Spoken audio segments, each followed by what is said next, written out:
Deepak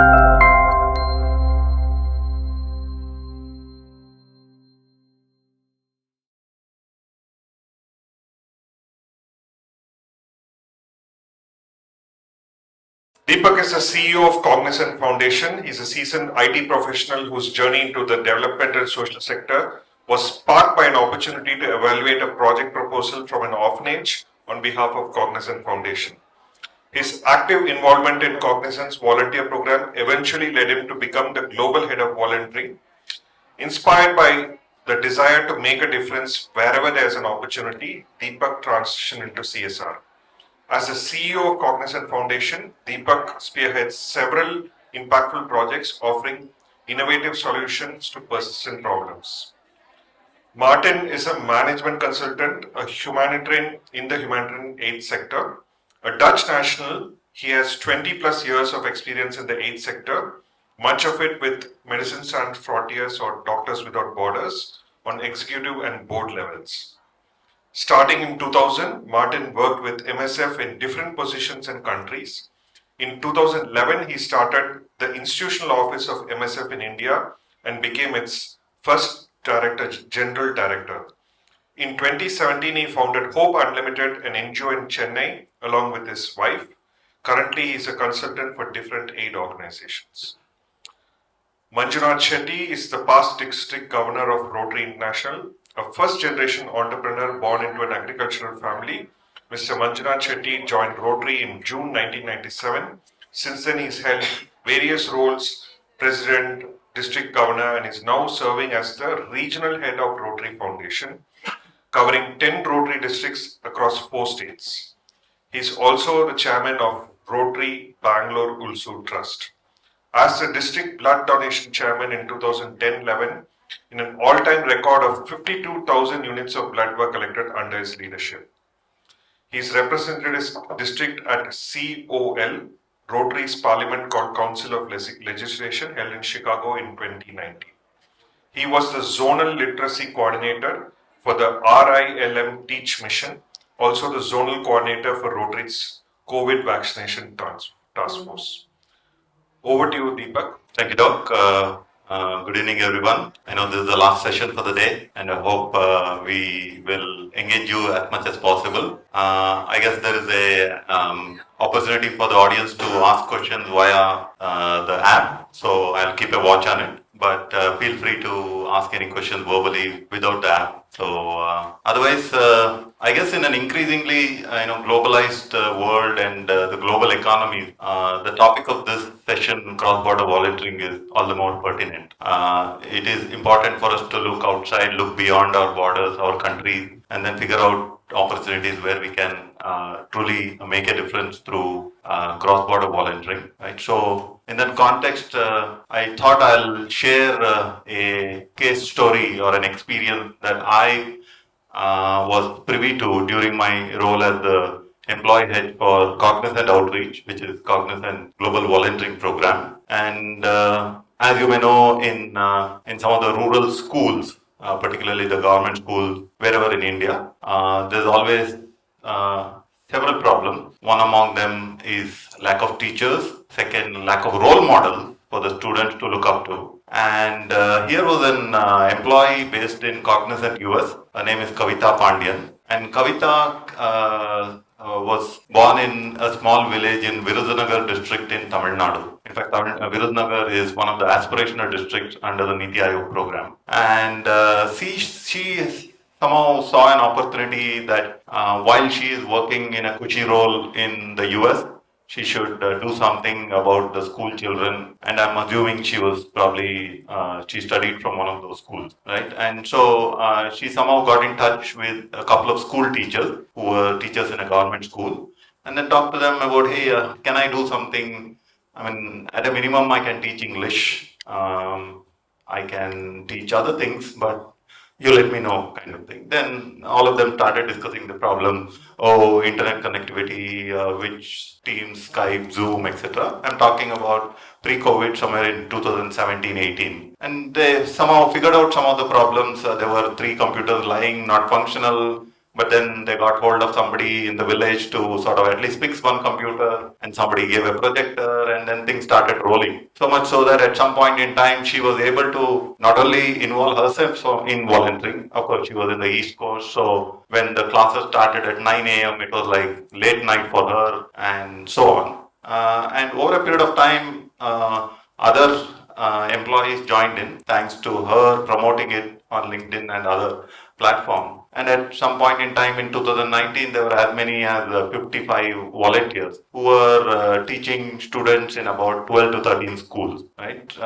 English, math, science, life skills, mentoring, games, arts, craft, all of this from the comfort of their home in the US, bridging the time zone difference and supporting the elevation of the learning needs of the children in Virudnagar. Now, while that happened, the students also got a perspective of how life is in the US, their home, their nearby surrounding. Of course, you get access to a lot of things in the US, but what you don't get access to is housekeeping services, which comes at a very high price. And so there were pros and cons discussed with the students in terms of what's good in India, what's not good in India, what's good in the US, what's not good in the US. So we felt that it kind of gave them a global perspective of the other country and widened their horizon. So this is something that I wanted to share, and I'll pass on to Manjunath to share if he has any examples. Thank you, Deepak. Good afternoon, friends.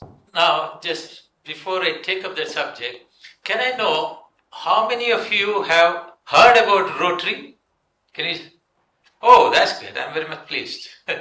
Now, how many of you represent NGOs here? Most of you. And corporates? Great. Wonderful. I think we have a wonderful, set of people with whom I would love to interact, because I'm also representing an NGO only, Rotary International.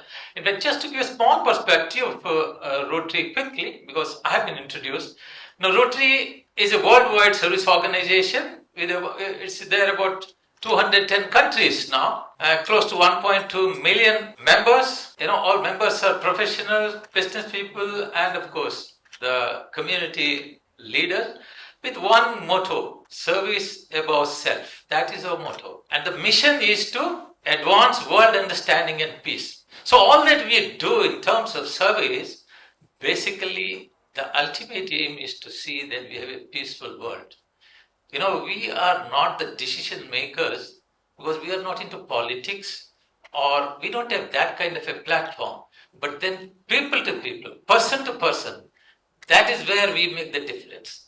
We hope to achieve this, the world understanding and peace, through personal relationship, by helping them medically, by improving their education, by providing drinking water, all this kind of service, so that they make their life better. So that is in brief about Rotary. Of course, our corporate programs, you all would have heard, this is eradication, total eradication of polio is our corporate program, where we have achieved 99%, 99%. Now it's only 0.01% left. It's only in Afghanistan, in the war-torn area, and Pakistan. Hardly, it is in single digit, about 7 cases last year from 350,000 cases earlier. So this is the second such disease to be eradicated from the world, only after the smallpox. Now friends, Deepak asked me to share some particular example of where we have done this kind of work. Now, Rotary is big into, the disease prevention and treatment. Now we have a medical mission which we do volunteering, which is done in Africa, Uganda in specific. Of course, we also do in Nigeria and Zambia and all. But in Uganda, every year, right from 1997, Rotary has been sending volunteers, specialists, doctors, anesthetists, maybe the pharmacists, and then of course the volunteers, where they require very badly medical help. That we do every year. In fact, the first year when we started, 1997, it was again for polio case, because polio corrective surgery. Our, orthopedic surgeons went there and did it. And now it is expanded to, cataract surgeries, ENT, dental, and all this, even the specialized treatment. So this is one thing which we do year on year, but this is only, I'm giving one example of cross-border volunteering. And then we also have the other side from, we have, if you seen an organization called Karunashraya here. Anybody has seen Karunashraya in that white field?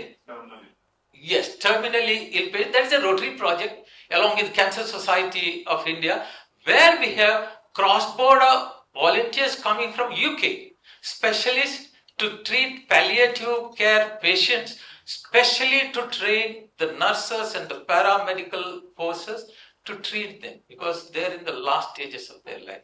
So that is where, again, the other way also is taking place. Rotary has many such examples. We'll touch upon the other things in the next. Thank you for inviting me here. Welcome everybody. So I'm going to share actually my own personal experience as a volunteer, an international volunteer. So I grew up in the Netherlands and I worked for 6 years in the corporate sector, and literally one day I woke up and I thought I'm really going to pursue my dream. And my dream was at that time is to work with MSF, with Doctors Without Borders. The international medical humanitarian organization who goes to conflict zones, to wars, to epidemics, to floods, to earthquakes, and to try to give medical care to people in need. MSF is a brand, especially in Europe, and hopefully globally more and more as well. So that was my dream. So I quit my job at the consultancy and I applied with MSF. Unfortunately, I could start working there as a volunteer for the first year. And then they asked me, where do you want to go? Because MSF at that time did not work in the Netherlands. So I said, you can go, you can send me anywhere except Afghanistan. At that time, which was in 2000, Afghanistan was in the news because the Taliban, at that time, now again, unfortunately, but at that time the Taliban was in charge, and the news around Afghanistan was not really very comfortable. Right? So I said, you can send me anywhere, but not there. And then I ended up in Afghanistan. Right? So 2 months later, I arrived in Kabul, and then they sent me to Herat. And then in Herat, they made me basically the manager of the logistics team, which was a team of almost 30 people, very qualified Afghan people. And together with other international staff from UK, if I remember well, from Australia, from New Zealand, from France, we were running the project there, basically to support the pediatric hospital in Herat. There was an influx of refugees from the north of Afghanistan because there was a drought, so we had to set up a cholera retention camp, we had to set up treatment centers, we had to implement vaccination, measles vaccination campaign, etc. So all that we did, and it was a very, very exciting period, but also very intense, and I saw things which I never saw before. I experienced things which I never experienced before. And I worked with people I did not know before at all. Right? We were in a small team of 6, 7 international staff, and I didn't know them. And at the end of the 9 months, I stayed there for 9 months, I left, and it was a very, very satisfying experience because I realized that with people from very diverse backgrounds, everybody brings in their and his quality, you can really do wonders, really. And that is what I was looking for, some work where you see and feel direct impact, right? And that was it. And one more thing, I thought I'm going to do this only one time with MSF, and here I am, 24 years later, and I'm still attached and work once in a while for MSF. And while we all talked about the good things, the success stories and experience and so on, I'm sure there are some challenges. Right? Challenges which one should expect when getting engaged in cross-border volunteering, and maybe Manjunath, if you can address the challenge part of it. even in the case of the example which I gave, which Rotary does, the medical mission in in Uganda. See, the challenges there is, today we are talking about something like 25 professionals who are very busy in their work, either making money or maybe running their organizations, working for some big hospitals or their own. Now getting them together, getting their time at a stretch for a week or 10 days or maybe maximum 2 weeks, going to another place. So that is a very big challenge. So but these people in Rotary, how we come over that is, all these people are Rotarians. So we first, convince them to join Rotary. Then after seeing the work which Rotary does, it's not only here, throughout the globe, then they get excited. And that's how they spare their time. One thing. Once you go there, the other challenge is, see that, for example, going to a different country, you got to have expenses, the air ticket, then the accommodation there, the transportation, the logistics, all that. That is another challenge. How do you organize it? And then, of course, some places, especially when you're doing it for the first time, you will have some kind of a resistance from the locals. See, doctors coming from India, going there, doing this operation, there may be some resistance from the local medical fraternity, from the local people, all such. And also, in some cases, you are not registered there. To practice medically, you got to be registered in every country. You are not registered. So you have to come over that also. Sometimes, our doctors, they get themselves registered also there to practice. That is one thing. Then, basically, since we are working through Rotary clubs, it's our fraternity in another country. So we are able to come over this challenge very quickly. And thankfully, Rotary is a worldwide, known organization. So most of the governmental help also we get. One thing what is most importantly required in a medical mission like this, we require to have a base hospital where there are at least basic facilities like bed, trained nursing staff or the paramedical staff, availability of them is required. But after working 1 year, 2 years, we have seen it's only expanding, it's only going more and more, and people really love that. Thank you. I like the concept of the Rotary Club, and I was relating it to the science club or the career club that we have in school. Is there some example that any of you in the audience wants to share, whether you have emulated, because this is a very powerful concept that probably needs to be emulated across corporates and NGOs, because that kind of, the rapport building and the bonding happens automatically, leading to better outcomes in whatever volunteering efforts that one may. Yeah, I think one of the things like Rotary, I think it's fellowship and service go together. I think something which intuitively, which we realized in Bhumi is that while people come to volunteer, then they stick on because they make friends. And that sort of helps the stickiness further. The cause keeps people together, but you also make friends. Like I stopped volunteering so many years back, but all of my friends are friends from Bhumi, and our families are now friends. We do holidays together. So I think that's a intangible aspect of volunteering. You meet good people and you make friends.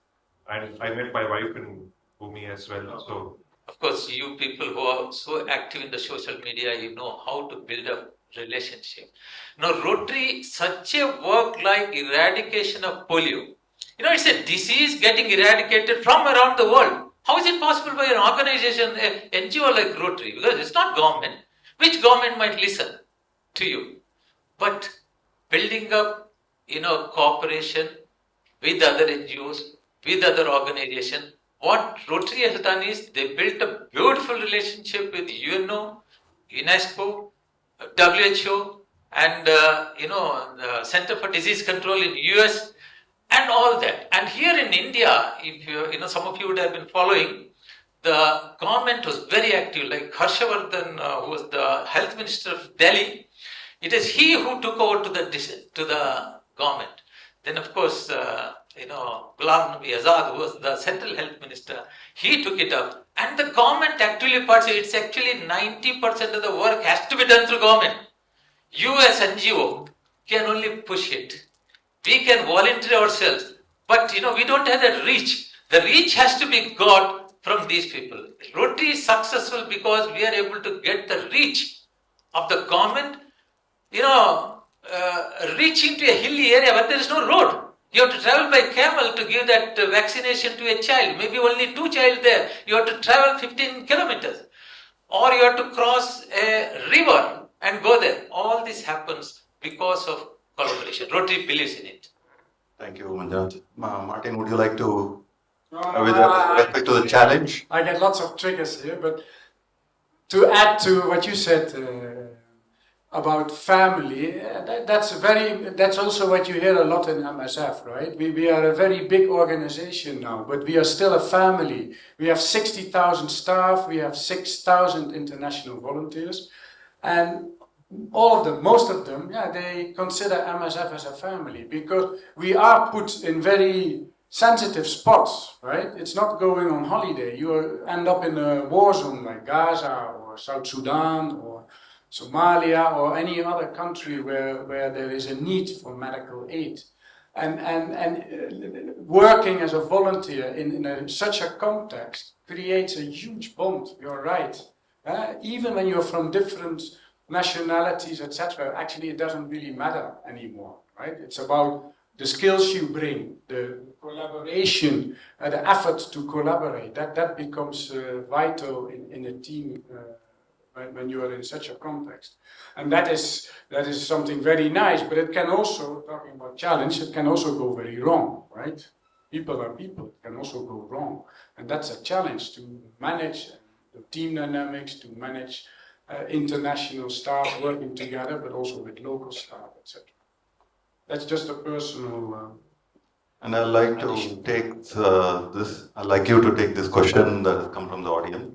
Pokarna has this question about, as international volunteers, how do you build local capacity so that the need for volunteering from outside becomes redundant?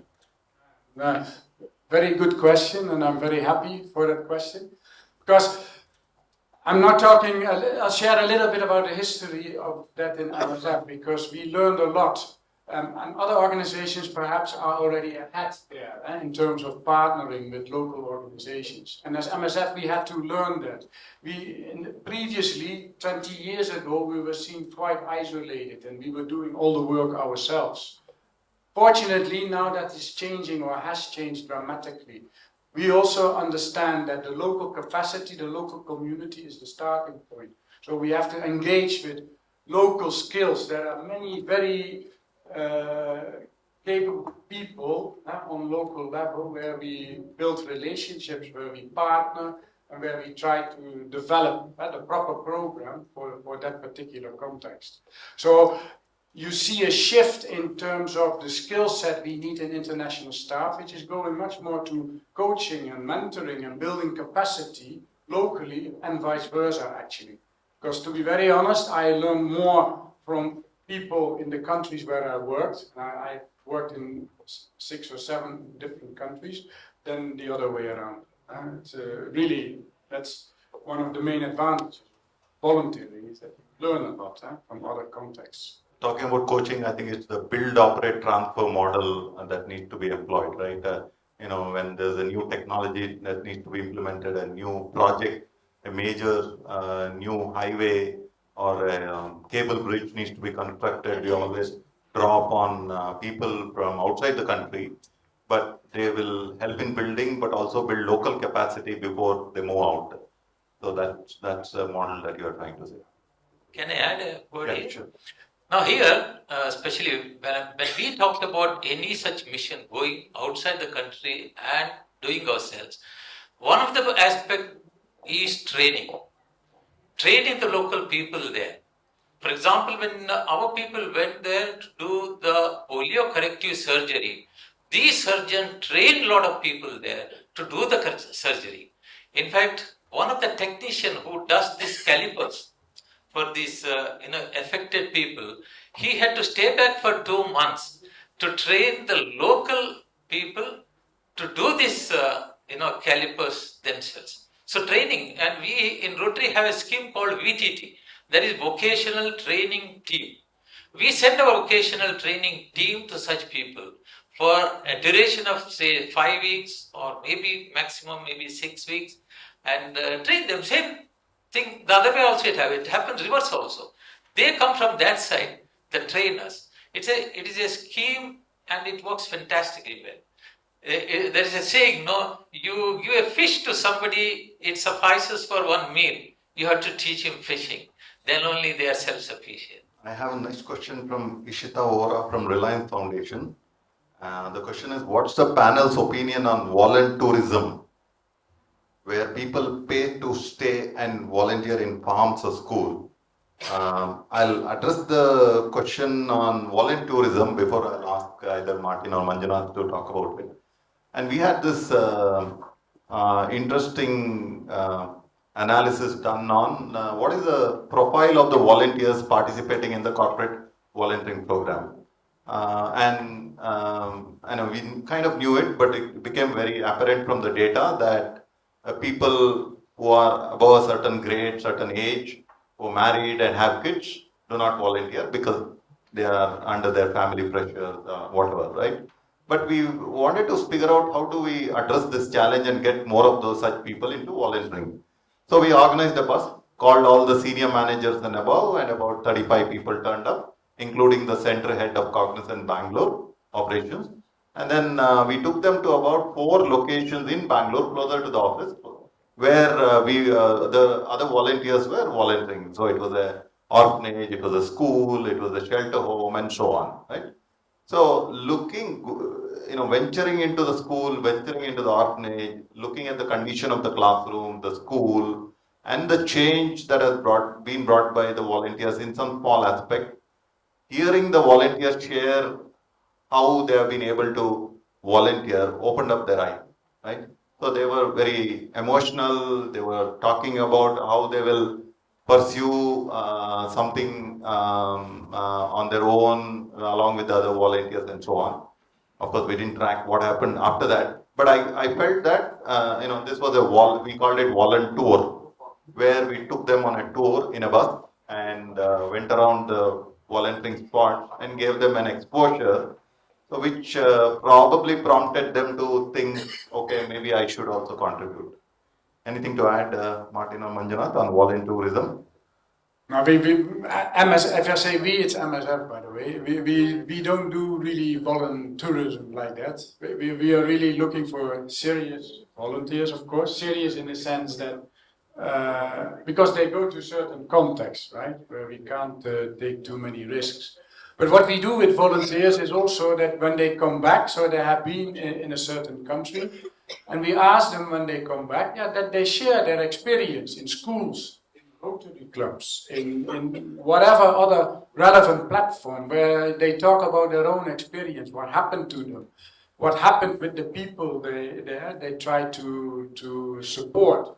And that is very powerful, and perhaps, and I know actually, that also helps in creating enthusiasm with other people who never thought about volunteering, because they hear your story, they hear what you did, they can see what kind of impact it can have, and people get enthusiastic about it. And beyond that, what I said, they learn something new about a context you normally never hear much about. No, it depends. You asked this question. It depends on what you want. Is it volunteering you want or the tourism you want? A mix of both? No, see, tourism is different, volunteering is different. Volunteering, of course, you get so many such opportunities here also. Need not go outside the country for that. Yes, if it is tourism, then of course, volunteering is, maybe you want to pay for your tourism. So they have an experience of living in the farm as well. So they pay for the food and stay, but through the day they are not going around to hills and sightseeing. They're actually working in the farms and getting that sort of experience. So I was just wondering, in terms of, we have international volunteers which your organization has, where you send them across to some place to actually do a particular project, and then there are some folks who pay for these sort of experiences and call it an experience rather than a commitment to service. But then we have a scheme of encouraging youngsters, school-going children, to go for 6 months. Or to- any professional? No, profession is a different thing. I'll come to the school-going children. They're all the children of maybe Rotarians or maybe somebody else. They go and stay in somebody else's house. Say, for example, I went to Switzerland last time on a group study exchange program. There in my host, there is a girl staying. She is from US. She's staying there for 6 months. She stays there. She goes to school. Those people are her parents. They are just like her parents. They look after their child as a parent, and their child has gone there 2 years. It is an exchange kind of a program. It helps a lot in developing the outlook of children. In fact, at a given time in a year, because we are operating in 210 countries, something can happen only maybe around 50-60 countries. It happens crisscrossing. We have something like 1,000 children staying with somebody else and treating them as their parents, and that bond is a lifelong bond. They consider those parents as their second parents. So it's a fantastic program, but not for adults. And of course, young professionals, it is there. One of the Rotary member, he will be leading as the Rotary. I had the opportunity of leading a team of young professionals between the age of 25 to 30. Brilliant, outstanding, working maybe in Cognizant or maybe Reliance or somewhere, and they're selected after, but they should not, the condition is they should not be related to any Rotarian, anywhere. So it is a totally a transparent way of selecting, and then leading them to another country where they stay.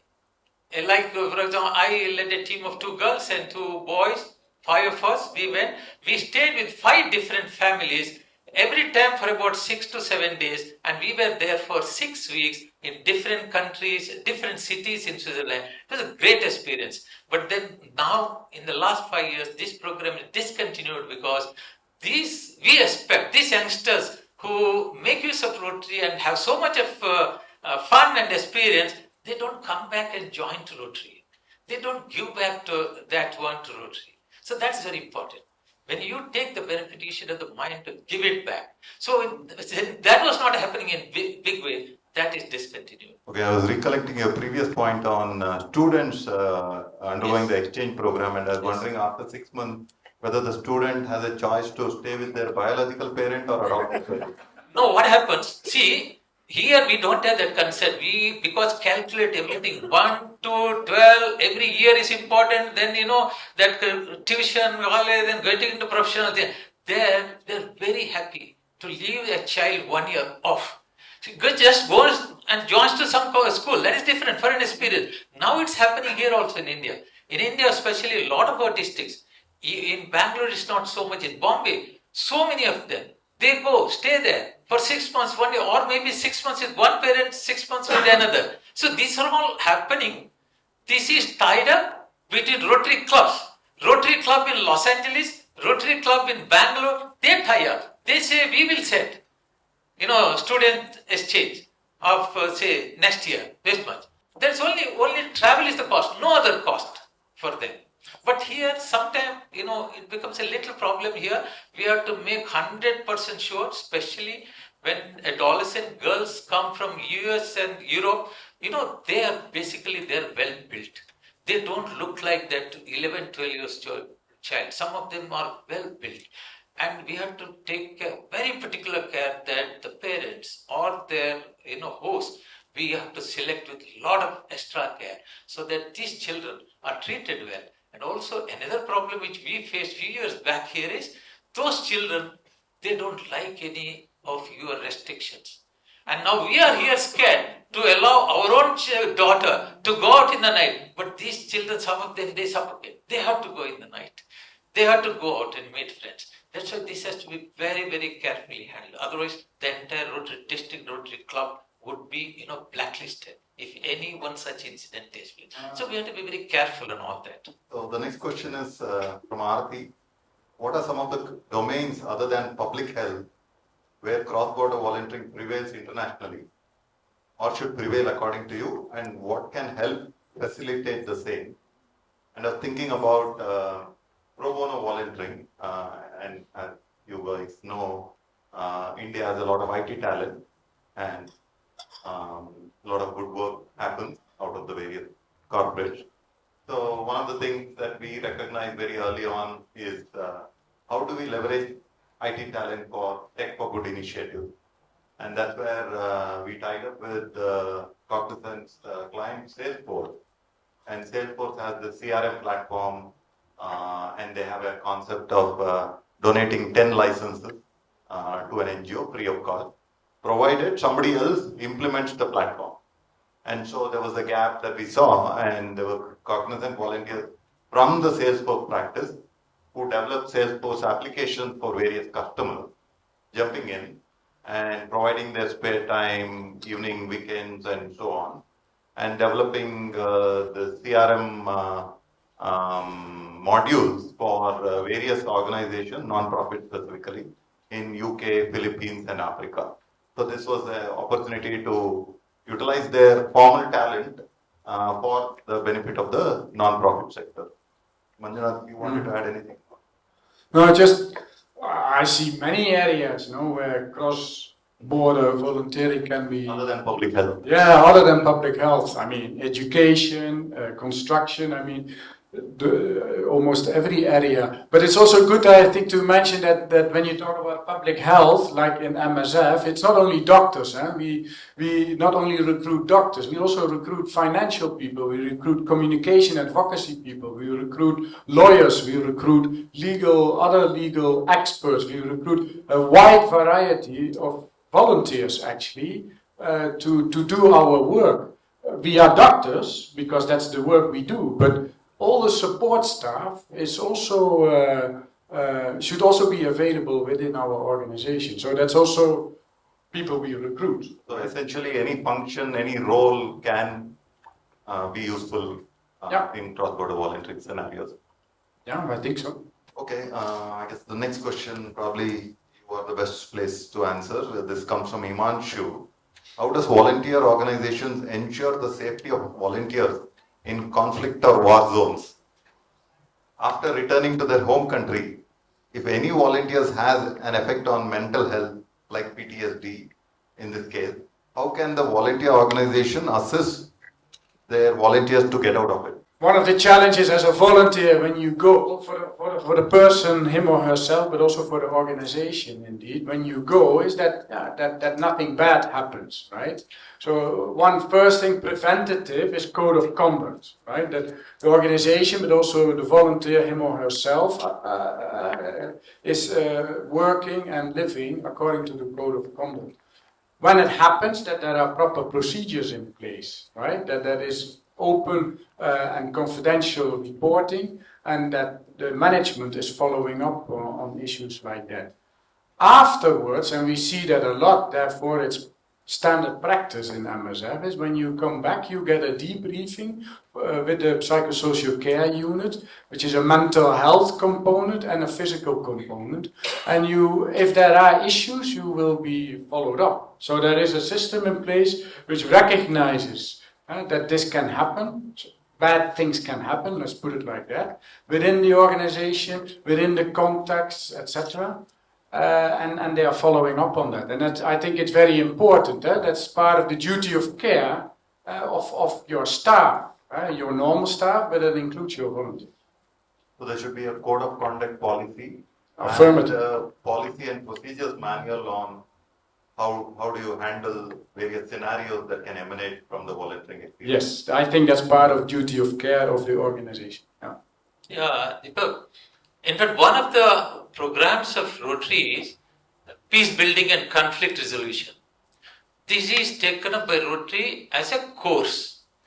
Now, Rotary has set up in 6 different universities across the world to impart training only on peace building and conflict resolution. In fact, there is such a huge demand for this from students because we have a 3 months short-term course that is basically for professionals like journalists or maybe the police officials or somebody who is working in the border area. For them, Then we have 2 years of post-graduation course there.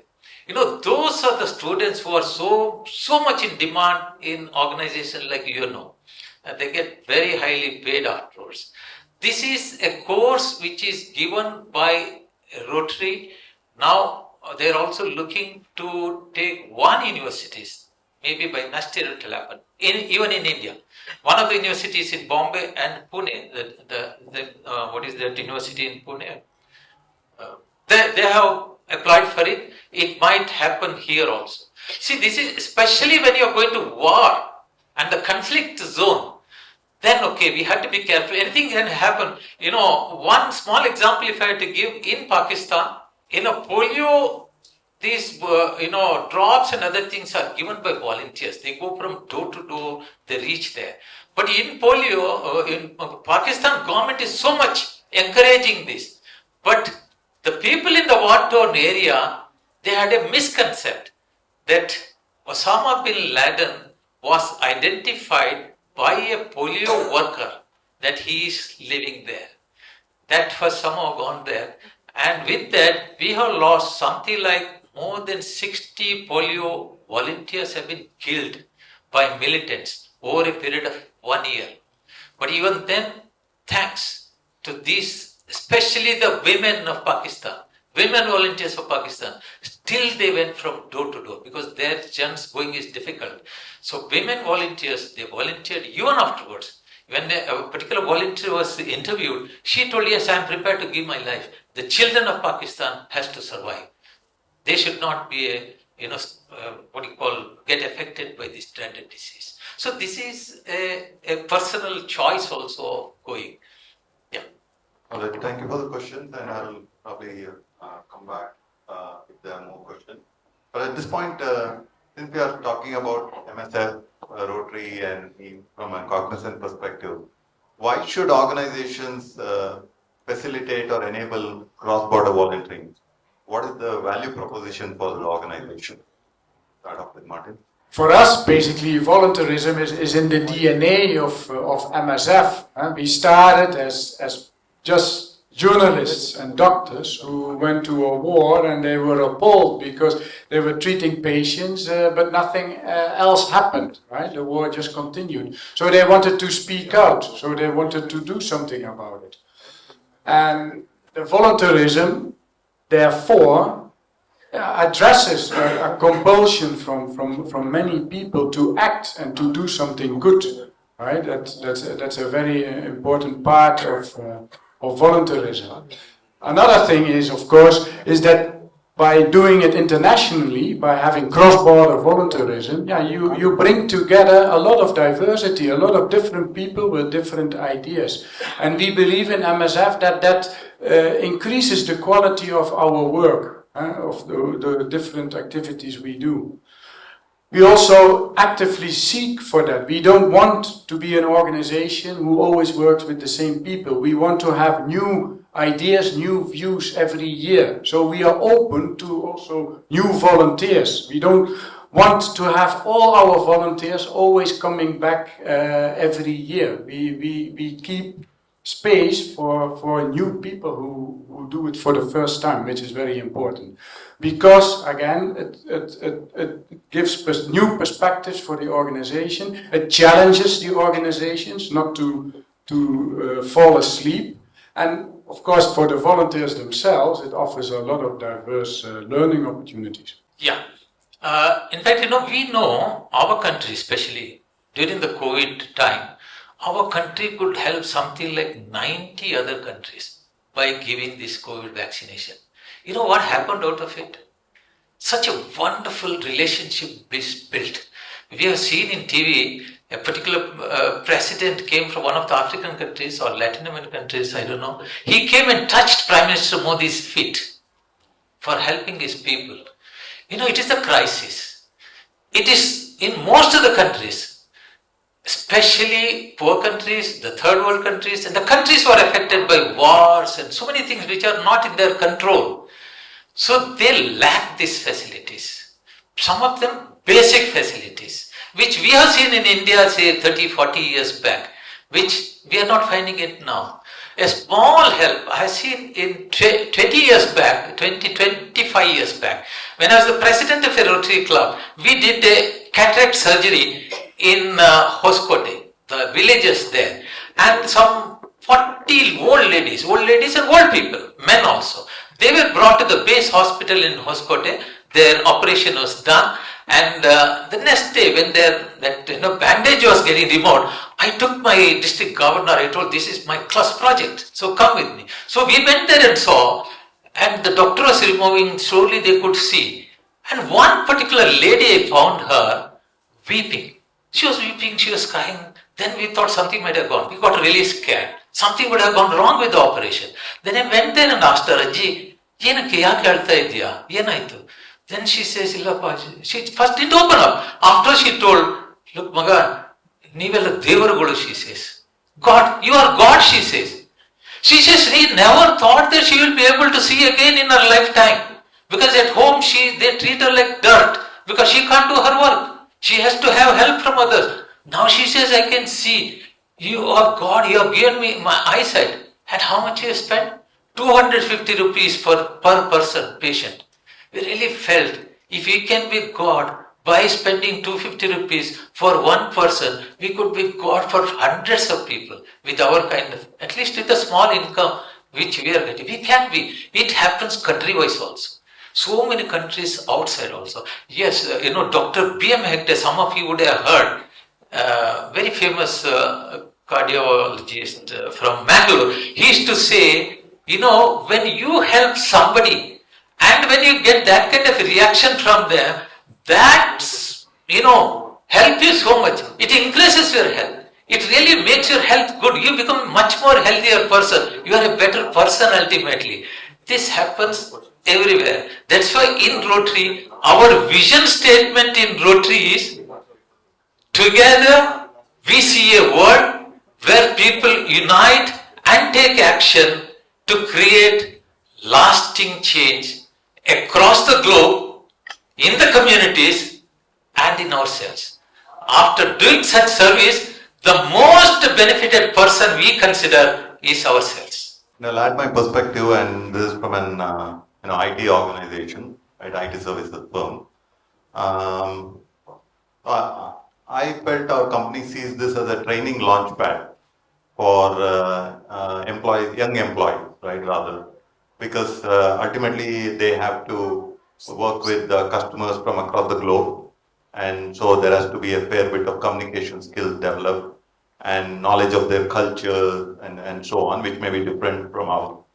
So and our cross-border volunteering were more virtual, so it gave us the space to try out different things without the constraints of time, money, and so on. So that way, volunteers developed a global perspective, improved their communication skills, and being able to work across cultures. So this is something that we saw as the value proposition in our organization. Okay, with that, I probably will maybe ask Martin one last question, and this is particularly from your MSF experience, or in general, how does one get to apply for cross-border volunteering? For MSF, it's actually quite simple. You go to our website. We have a website, of course, msf.org. That's the international website. We have a specific website for India as well. And there you see the recruitment process. And again, I want to reiterate, it's not only doctors we recruit as volunteers. We also recruit nurses, we recruit, as I said, financial people, logistical people, technical people, anthropologists sometimes, etc. So very briefly, you apply, so that means you write your motivation letter, and then after that a committee will look at that, and then there is a telephonic interview. And when you go through that, then there is an assessment center, and sometimes for the more technical jobs there is a test you have to do. And when you go all through that, so it's quite heavy, to be honest, you can get a go-ahead from the recruitment team. And then very importantly, when there is a yes, you will go into an onboarding program where you get proper training to be prepared to go to another country. So they train you about cross-cultural communication, they train you about security, very important, safety, program issues, strategic issues, everything you need to know as a minimum to be ready to go to another country. Okay, thank you. So with that, I'd like to call it a day. Thank you, Martin and Manjunath, for sharing your views, and thank you, audience, for asking some wonderful questions. Thank you.